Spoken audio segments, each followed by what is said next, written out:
नमस्कार मंडळी, आज मी बनवणार आहे चिकन बिर्याणी। त्यासाठी इथे मी 1 किलो चिकन घेतलेला आहे। त्यामध्ये हिरव्या मिरचीची पेस्ट, आलं लसणाची पेस्ट, सगळे मसाले ॲड करून 2 चमचे हळद, 4 चमचे दही, थोडी कोथिंबीर, पुदिना आणि चवीनुसार मीठ टाकून 1 तास मॅरिनेट करून घेतलेला आहे।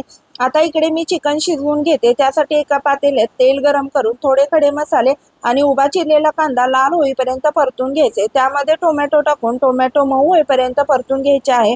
2 चमचे लाल तिखट, फ्राय केलेला कांदा, कोथिंबीर आणि मॅरिनेट केलेलं चिकन टाकून आपल्याला 15 मिनिटं चिकन शिजवून घ्यायचं आहे। तोपर्यंत इकडे मी बिर्याणीचा तांदूळ शिजवून घेते। बिर्याणीचा तांदूळ मी इकडे 80% शिजवून घेतलेला आहे। तर चिकन आणि तांदूळ शिजवून तयार आहे। तर अशा पद्धतीने मी पातेल्याला तूप लावून असे थर लावून घेतलेले आहे आणि बिर्याणीला एक 45 मिनिटं दम दिलेला आहे। माझी बिर्याणी तयार आहे। तुम्हाला रेसिपी कशी वाटली कमेंट करून नक्की सांगा। आवडल्यास लाईक करा, कमेंट करा, शेअर करा, सबस्क्राईब करायला विसरू नका। धन्यवाद।